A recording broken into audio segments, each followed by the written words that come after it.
अब मैं आप लोगों को बताने जा रहा हूँ थेल्स प्रमेय के बारे में। तो थेल्स प्रमेय को आधारभूत अनुपातिक प्रमेय के नाम से भी जाना जाता है। तो चलो शुरू करते हैं। तो प्रमेय के प्रश्न कैसे रह सकते हैं, या तो थेल्स प्रमेय के नाम से आएगा या आपको इस तरह से प्रश्न देखने को मिलेगा। तो प्रश्न है, प्रमेय जो है वो है, यदि किसी त्रिभुज की एक भुजा के समांतर बाकी दो भुजाओं को भिन्न भिन्न बिंदुओं पर प्रतिच्छेद करती हुई एक रेखा खींची जाए तो यह रेखा उन दोनों भुजाओं को एक ही अनुपात में विभाजित करती है। ठीक है, तो ये क्या है, ये प्रमेय है। इसी प्रमेय को हम थेल्स प्रमेय के नाम से भी जानते हैं। तो इस प्रमेय में जो जो कहा है उसी हिसाब से हमें सबसे पहले एक चित्र का निर्माण करना है। तो चलो मैं एक चित्र का निर्माण करता हूँ। देखो, एक हमें त्रिभुज बनाना है। ठीक है, त्रिभुज आप जैसा बनाना चाहो बना सकते हो। ठीक है, कुछ इस प्रकार से मैं इसको त्रिभुज को बना लेता हूँ। ठीक है, ये कुछ इस प्रकार से त्रिभुज है। अब त्रिभुज में क्या है, एक त्रिभुज बनाने के लिए था ना, तो त्रिभुज है। अब इसमें हमें क्या करना है, समांतर दो बिंदु लेना है। ठीक है, तो दो बिंदु ले लेते हैं। एक बिंदु मैं यहाँ पे लेता हूँ, दूसरी बिंदु यहाँ पे ले लेता हूँ। ठीक है, दोनों क्या है, समांतर बिंदु है, और इन दोनों को अब मिला लेते हैं। ठीक है, जो प्रश्न में कहा है वही मैं कर रहा हूँ। इसके बाद क्या कहा है, इन दोनों से रेखा लेना है हमें। पहले हम इसका नाम दे देते हैं ए, ये हो गया बी, और ये हो गया सी। अब हम क्या करेंगे, अब हम यहाँ भी इन बिंदुओं का भी नाम दे देते हैं। तो ये डी हो जाएगा और ये हो जाएगा ई। इसके बाद प्रश्न में कहा है कि यहाँ पे प्रतिच्छेद रेखा, मतलब ये वाला जो है ये इसके साथ प्रतिच्छेद रेखा बनाएगी और ये वाला इसके साथ प्रतिच्छेद रेखा बनाएगा। ठीक है, तो दोनों में प्रतिच्छेद रेखा बन गया। इसके बाद और क्या क्या है प्रश्न में कहा है ई से यहाँ भी एक बिंदु आ जाएगा। ठीक है, और यहाँ भी, और ये भी क्या करेगा, एक प्रतिच्छेद रेखा बनाएगा। तो ये हो गया एन और ये हो गया एम। तो ये रहा इस तरह से और ये इस तरह से। ठीक, यहां तक समझ में आ गया। सबसे पहले आपको क्या करना है, एक चित्र बनाना है। तो जो जो कहा गया है उसी हिसाब से आपको चित्र का निर्माण करना है। तो जो जो कहा गया था उसी हिसाब से मैंने एक चित्र का निर्माण कर दिया, और यहाँ पे बिंदु पॉइंट जो दिया है वो मैंने अपने हिसाब से दिया है। ठीक है, तो अपने हिसाब से आप दे सकते हो। चलो आगे हल करते हैं। अब मैं यहाँ पे लिखूंगा दिया है।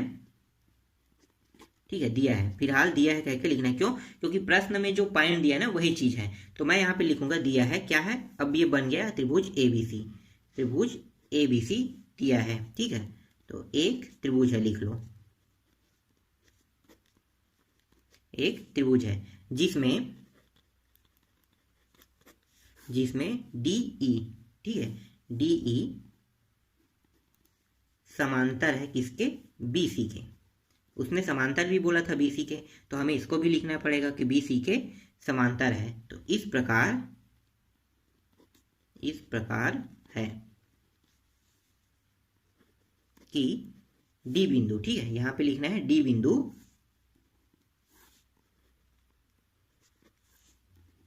ए बी के मध्य। ठीक है, क्या लिखना है, ए बी के मध्य हो गया। आप यहां तक लिख सकते हो, ए बी पर लिख सकते हो, तथा ये मतलब एक ही है, मध्य भी बोल सकते हो। ठीक है, तो मध्य तो नहीं कहेंगे, एक मिनट, हाँ मध्य नहीं कहेंगे क्योंकि यहाँ पे बिंदु पॉइंट है। ठीक है, तो ए बी पर तथा ई बिंदु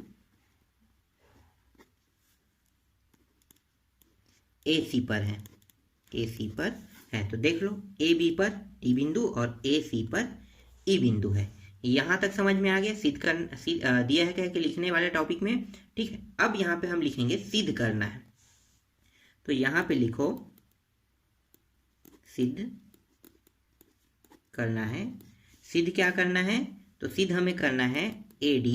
ठीक है, ये सूत्र याद रखना, मतलब जो मैं अभी बता रहा हूँ यही चीज आपको इस प्रमेय में सिद्ध करना है। तो ए डी और डी बी बराबर है ए ई अपान ई सी।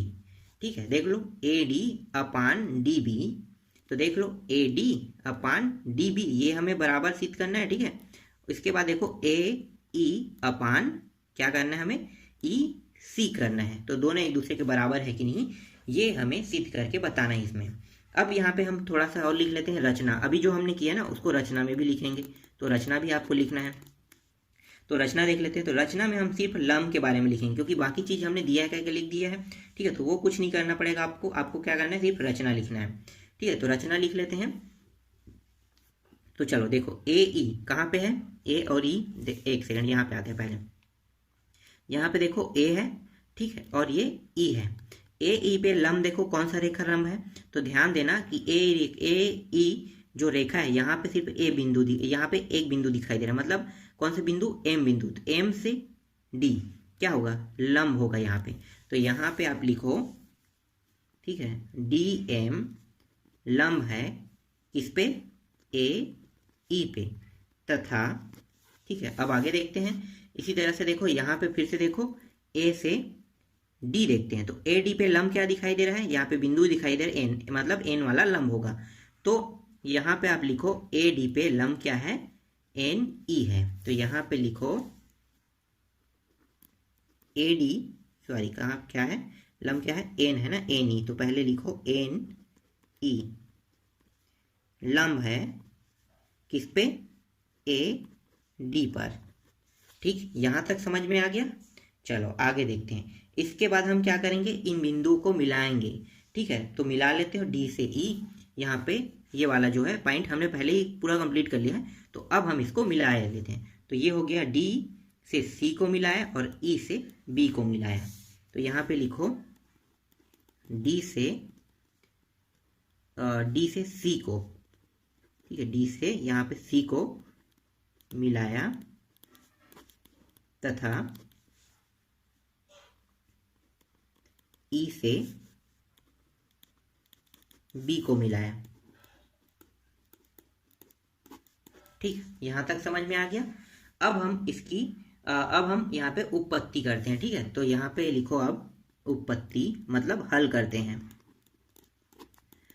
अब त्रिभुज के क्षेत्रफल का सूत्र क्या होता है, क्योंकि ये त्रिभुज है तो हम हल करेंगे इसे सिद्ध तभी कर पाएंगे जब हम इसमें त्रिभुज का सूत्र लगाएंगे। तो यहाँ पे लिख लेते हैं, त्रिभुज का सूत्र लगा लेते हैं।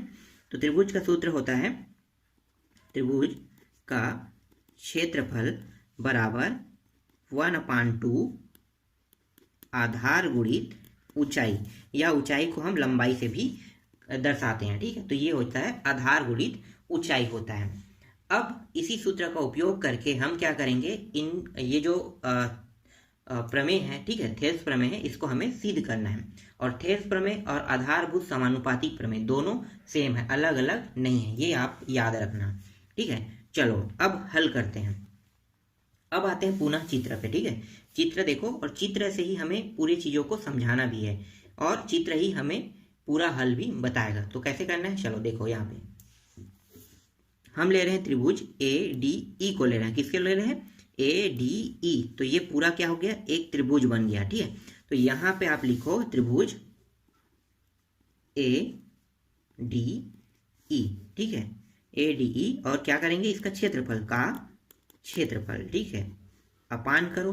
अब दूसरे में हम क्या करेंगे, दूसरे में हम लेंगे यहाँ पे, ठीक है, बी डी ई। देखो क्या है, बी डी ई। तो ये पूरा यहाँ से यहाँ तक लेंगे, ठीक है। तो लिखो यहाँ पे त्रिभुज बी डी और ई का क्षेत्रफल, ठीक है। अब इसके सूत्र में क्या होता है, देखो 1/2 होता है, तो ये आ गया 1/2, ठीक है, गुणित आधार। यहाँ पे आधार देखते हैं, तो आधार क्या है इसमें, तो पहले ऊपर वाले में देखो, यहाँ पे आधार देखते हैं, ठीक है। ए डी ई में देखते हैं, एक सेकंड, ए डी ई में देखो, तो ए डी ई में आधार क्या है, ए डी आधार है, तो आपको आधार लिखना है ए डी, ठीक है। यहाँ पे आ गया ए डी आधार हो गया। अब हमें चाहिए ऊंचाई। अब यहाँ पे देखो ऊंचाई क्या होगा, आप सोच रहे होंगे ऊंचाई किसको सोच रहे हो, आप इसको सोच रहे हो ना, डी ई को, और इसको आप कर्ण सोच रहे हो, तो ये गलत है। क्यों, क्योंकि मैं आपको समझा देता हूँ, ठीक है, आप समझो। देखो एक चित्र दिया है कुछ इस प्रकार से, ध्यान देना, ठीक है। चित्र दिया है कैसे, इस प्रकार से। अब यहाँ पे ये तो आधार है, ठीक है, ये क्या होना चाहिए, ये इसकी ऊंचाई होनी चाहिए कि लंबाई होना चाहिए, ये तो चलो कर्ण हो गया, ठीक है, ये तो समझ में आ गया कर्ण है। लेकिन ये इसकी ऊंचाई होगा कि लंब होगा, ये कुछ भी नहीं होगा, ना तो लंब होगा ना तो ऊंचाई, ठीक है। ऊंचाई और लंब दोनों एक ही है, मैंने अभी आपको बताया। ऊंचाई क्या होगा, ऊंचाई जो होता है ना वो सीधी रेखा होता है, ये वाला हमेशा 90 अंश के कोण में ही ऊंचाई प्राप्त हो सकता है। तो ये वाला यहाँ से यहाँ ऊंचाई होगा। तो यहाँ पे ध्यान दो, अगर इस चित्र में, ठीक है, इस चित्र में ये दिया हुआ है, तो ऊंचाई आपको क्या लेना है, तो तो ऊंचाई आपको ई एन को लेना है। किसको लेना है? ई एन को। क्यों ई एन को लोगे? क्योंकि ये जो है ये आकृति कुछ इस प्रकार से है। तो अगर आप यहाँ से 20 से लोगे तो देखो यहाँ पे इस तरह से जाता, ठीक है, लेकिन देखो यहाँ पे हाइट छोटा हो सकता है। तो क्या करना है आपको? ये यहाँ से यहाँ तक की, ठीक है। तो यहाँ पे यहाँ से क्या हो गया, ये वाले को आप ना लेके हम क्या लेंगे, इस वाले को ऊंचाई लेंगे। तो देखो क्या बन रहा है यहाँ पे, ध्यान दो, एन ई। तो आप यहाँ पे एन ई को ऊंचाई लोगे। दूसरे वाले को भी देखते हैं, चलो दूसरे वाले में भी ऐसे ही होगा, ठीक है। यहाँ पे देखो, अब फिर से आते हैं चित्र में। हम कौन से त्रिभुज देख रहे हैं? डी बी ई को देख रहे हैं। तो यहाँ पे आधार क्या होगा? तो ये डी बी जो है ना, ये आधार हो जाएगा, या फिर बी डी भी लिख सकते हो, ठीक है। तो डी बी लिखो या बी डी, तो हम लिख लेते हैं, ठीक है। डी बी यहाँ पे क्या हो गया? आधार हो गया, ठीक है। अब इसकी हम ऊंचाई देख लेते हैं। तो ऊंचाई देखो, तो फिर वही बात आएगा, यही वाला सेम कंडीशन यहाँ भी लागू होगा। तो इसकी जो यहाँ पे देखो, ये जो है ना लंब नहीं होगा, ये तो कर्ण है मान लो, ठीक है। तो ये लंब नहीं होगा, क्यों? क्योंकि ये वाले रेखा लंब नहीं बताए, क्यों? क्योंकि ये झुका हुआ है, ठीक है। तो क्या लेना है आपको? आपको एन ई को लेना है।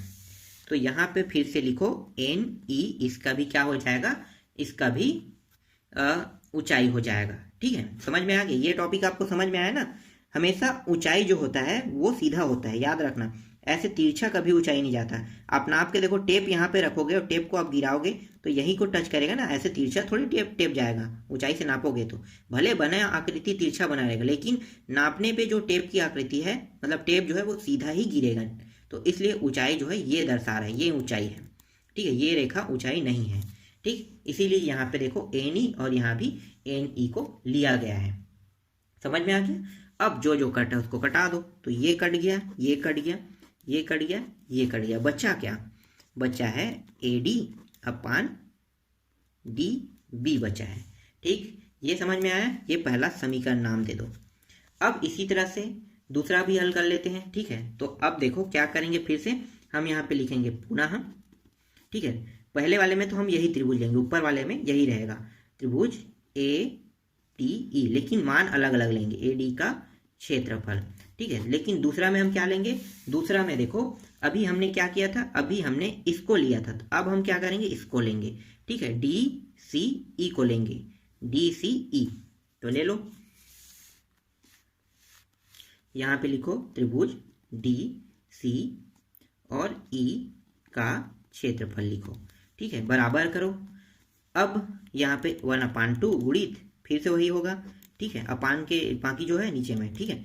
तो अब सबसे पहले हम ऊपर के मान को देखते हैं। यहाँ पे जो रहेगा, एक आधार रहेगा और एक क्या रहेगा? ऊंचाई, ठीक है। तो यहाँ पे देखो, अब अगर हम इस त्रिभुज में, ठीक है, पहले वाले में हमने इसको क्या माना था? आधार माना था। समझ में आ रहा है? इसको आधार माना था। तो हम इस बार आधार क्या मानेंगे? इस वाले में, दूसरे वाले के लिए हल करें तो ये वाला हमारा आधार रहेगा, ए से ई आधार रहेगा। तो यहाँ पे लिखो ए से ई आधार। तो ये हो गया ए से ई आधार आ गया। एक सेकंड, दिखाई दिया? ये दिखाई दे रहा है ना? ए से ई यहाँ पे आधार। अब जो लंब है, ठीक है, या ऊंचाई के है, तो ऊंचाई को देखो, जब हमने इसको लिया था, ठीक है, ये वाले को जब हमने आधार माना तो हमारे लिए क्या बना था? ये वाला जो रेखा है ये बना था ऊंचाई। तो जब हम इसको आधार मान रहे हैं तो ऊंचाई कौन बनेगा? ये वाला रेखा, ठीक है। जो लंब है ना, यही लंब जो है वही क्या बनता है? ऊंचाई। तो इस रेखा में देखो लंब क्या है? ये, तो ये इसकी ऊंचाई होगा। तो डी एम लिखो। तो यहाँ पे आप लिखो डी एम। फिर यहाँ पे 1/2 सूत्र है। इसके बाद इसका लंब देख लेते हैं, इस वाले त्रिभुज का। तो देखो यहाँ पे आधार क्या होगा? ये इसके लिए तो ये आधार था, तो इसके लिए ये वाला आधार बनेगा। तो ई सी लिखो यहाँ पे, ई सी गुणित, और लंब क्या होगा? या ऊंचाई, ठीक है। लंब या ऊंचाई दोनों एक ही है। तो लंब या ऊंचाई क्या होगा? तो जब ये वाला था तो हमने इसी को लिया था ना, इसको। तो हम इसके लिए क्या करेंगे? इसी को लेंगे, डी एम को, ठीक है। तो डी एम को लो। तो ये हो गया डी एम, ठीक है। समझ में आया यहाँ तक? अब ये काट देते हैं। देखो ये कट गया, बचा क्या? ए ई अपान ई सी बचा। इसको हम दूसरा समीकरण नाम देते हैं। यहाँ पे लिखो समीकरण 1 और 2 से, ठीक है। समीकरण 1 क्या है? देखो यहाँ पे समीकरण 1 और 2। तो ये हो गया A D upon B, D B या फिर बी डी। ठीक है, चलो ये ऐसे भी लिख सकते हैं, आगे पीछे करने में कोई दिक्कत नहीं है। बराबर ए ई अपान ई सी, और यही हमें क्या करना था, इस प्रमेय में सिद्ध करना था। तो ये हो गया सिद्ध। समझ में आया ये प्रमेय? तो ये होता है थेल्स प्रमेय।